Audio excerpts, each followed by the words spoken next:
আমাদের দেশে এখন পর্যন্ত স্বাধীনতা উত্তর 12টি নির্বাচন হয়েছে। এর মধ্যে 2-1টি নির্বাচন ছাড়া আর বেশিরভাগ নির্বাচন নিয়ে কোনো না কোনো অভিযোগ রয়েছে।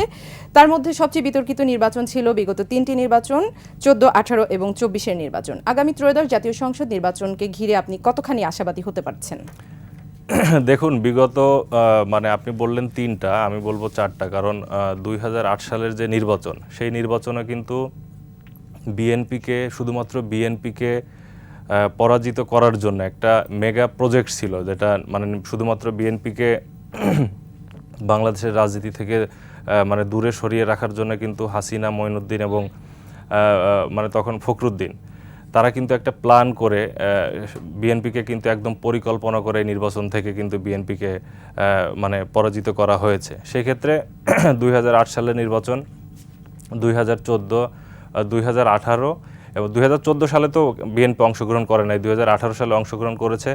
তারপরেও কিন্তু মানে দিনের ভোটটা কিন্তু রাতে দেওয়া হয়েছে, আমরা সবাই সেটা সাক্ষী, এবং 24 সালেও একই অবস্থা।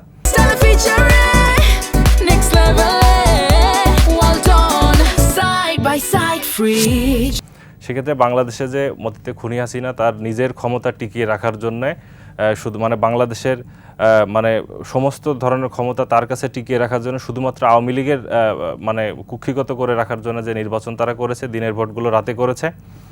তো সেই নির্বাচন ছিল বাংলাদেশের মানে ওখানে যারা এমপি মন্ত্রী ছিল, মানে সরকারের সাথে ছিল যারা, তারা সবাই ছিল অবৈধ। এবং আমরা বিশ্বাস করি মানে জুলাই আগস্টের গণঅভ্যুত্থান পরবর্তী যে বাংলাদেশ, সেই বাংলাদেশের বহুল আকাঙ্ক্ষিত বাংলাদেশের একটি নির্বাচন, যেমন আমাদের জেনারেশন আমরা কিন্তু ভোট দিতে পারি নাই, বিগত 3-4টি নির্বাচনে আমরা ভোট দিতে পারিনি। আমরা অনেক উৎসাহ উদ্দীপনার মধ্যে রয়েছি, এবং সারা বাংলাদেশের আমরা যারা মানে ইয়াং জেনারেশন রয়েছি এবং মানে সব যারা ভোটার আর কি, তারা সবাই মানে উৎসুক হয়ে রয়েছে যে আগামী 12 তারিখে তারা তাদের নিজেদের ভোটাধিকার প্রয়োগ করবে এবং নিজেদের মতামত প্রকাশ করবে ভোটের ব্যালটের মাধ্যমে। সেক্ষেত্রে আমরা বিশ্বাস করি যে আগামী যে ত্রয়োদশ নির্বাচন আমাদের সামনে রয়েছে, নির্বাচনটি অবাধ এবং সুষ্ঠু হোক। আমি একজন রাজনৈতিক কর্মী হিসেবে বিশ্বাস করি, এবং আমি এটাই বলতে চাই যে বাংলাদেশের আগামী ত্রয়োদশ নির্বাচনটি একটি সুষ্ঠু, স্বাভাবিক এবং সুন্দর নির্বাচন বাংলাদেশের মানুষ দেখতে পাবে ইনশাআল্লাহ। ত্রয়োদশ জাতীয় সংসদ নির্বাচনকে বিবেচনা করা হচ্ছে বর্তমানে রাজনৈতিক ইতিহাসের একটি গুরুত্বপূর্ণ সন্ধিক্ষণ হিসেবে। এই বাস্তবতায় দাঁড়িয়ে আমরা দেখেছি যে শুরুতেই পোস্টাল ব্যালট নিয়ে এক ধরনের একটি বিতর্ক সৃষ্টি হয়েছে। এই পোস্টাল ব্যালটের নিরাপত্তা ও তদারকিতে নির্বাচন কমিশনের গাফিলতি দেখছেন কিনা? দেখুন, আইন শৃঙ্খলা পরিস্থিতির যে ব্যাপারটা আমরা দেখতে পাচ্ছি, 5 আগস্ট পরবর্তী সময়ে আমাদের মানে বিএনপির অনেক নেতাকর্মীকে হত্যা করা হয়েছে। শুধু বিএনপি না, আপনি দেখবেন যে বিগত কিছুদিন আগেই মানে হাদিকে হত্যা করা হয়েছে তার নির্বাচনী প্রচারণা থেকে। তার আগে আমাদের পল্লবী থানা যুবদলের সদস্য সচিব কিবরিয়া ভাইকে হত্যা করা হয়েছে। গত কয়েকদিন আগে এই যে এখান থেকেই আপনার ফার্মগেট থেকে ঢাকা মহানগর উত্তর স্বেচ্ছাসেবক দলের সাবেক সদস্য সচিব মুসাব্বির ভাইকে হত্যা করা হয়েছে।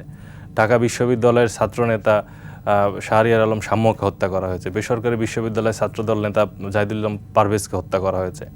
এইভাবে সারা বাংলাদেশে অসংখ্য বিএনপির নেতাকর্মী কিন্তু 5 তারিখের পরে জীবন দিতে হয়েছে। তো আইন শৃঙ্খলা পরিস্থিতি মানে 5 তারিখ পরবর্তী যে বাংলাদেশ, যারা সরকারে রয়েছে, তো তাদের আসলে মানে এই ব্যাপারগুলো নিয়ে আমরা মানে রীতিমতো হতাশা প্রকাশ করা ছাড়া মানে কোনো ভাষা নাই। আইন শৃঙ্খলার মানে যে পরিস্থিতি বাংলাদেশের বর্তমান যে অবস্থা, আর ত্রয়োদশ যে নির্বাচন, এই নির্বাচনটা বাংলাদেশের জন্য এবং বাংলাদেশের মানে ভবিষ্যৎ ভাগ্য নির্ধারণের জন্য একটি অত্যন্ত গুরুত্বপূর্ণ নির্বাচন, যেটা বাংলাদেশের মানে স্বাধীনতা, গণতন্ত্র এবং সার্বভৌমত্ব রক্ষার জন্য মানে অনেক গুরুত্বপূর্ণ একটি ভূমিকা পালন করবে বলে আমি বিশ্বাস করি। এবং এই নির্বাচনটা হওয়া জরুরি, মানে যতদিন পর্যন্ত না একটি সুষ্ঠু মানে অবাধ নির্বাচন হয়ে কোনো দলীয় সরকার না থাকবে দেশে, ততক্ষণ পর্যন্ত দেশের আইন শৃঙ্খলা মানে পরিস্থিতি আমি মনে করি না যে স্টেবল থাকবে আর কি। দলীয় সরকারের আন্ডারে তো নির্বাচন হচ্ছে না, তাহলে নির্বাচনকে ঘিরে আইন শৃঙ্খলা পরিস্থিতি কিরকম দেখছেন? আসলে আইন শৃঙ্খলা পরিস্থিতি যেমন আপনি দেখবেন, আপনি বললেন যে পোস্টাল ব্যালটের যে ব্যাপারটা, আমাদের মানে দলের কিন্তু একদম হাইকমান্ড থেকেও কিন্তু অবজেকশন দেওয়া হয়েছে যে এখানে নির্বাচন কমিশনের একটা গাফিলতি ছিল, প্রতীক বিন্যাস নিয়ে অভিযোগ করা হয়েছে। এক্ষেত্রে কি শুধুমাত্র কারিগরি ত্রুটি রয়েছে, নাকি এটি কোনো রাজনৈতিক চক্রান্ত হতে পারে? এটা হতে পারে। এটা আসলে মানে যেহেতু আমাদের আনুষ্ঠানিকভাবে অভিযোগ দেওয়া হয়েছে, এটা মানে তদন্ত পরবর্তী আসলে বোঝা যাবে আসলে এখানে কারো ব্যক্তিগত গাফলতি আছে কিনা বা কোনো উদ্দেশ্য আছে কিনা। তবে এটা মোটেই কাম্য না। জি, সেক্ষেত্রে আপনাদের পদক্ষেপ কি? আমরা তো যেমন ধরেন আমাদের একটি কর্মসূচি রয়েছে, আগামীকালকে আমাদের একটি কর্মসূচি রয়েছে ছাত্র দলের। তো এবং আমাদের মানে দলীয় সিদ্ধান্ত অনুযায়ী যে যে নির্দেশনাগুলো আসবে আমরা সেইভাবে নির্দেশনাগুলো পালন করব এবং আমরা মানে কোনো মানে বিশৃঙ্খলা করতে চাই না, যেটা একদম মানে সুষ্ঠু সুন্দরভাবে যে পদক্ষেপগুলো নেওয়া যায় সেইভাবে আমাদের দল থেকে কিন্তু নির্বাচন কমিশনে সেখানে গিয়েছে, সেখানে অভিযোগ দিয়েছে, এটাই।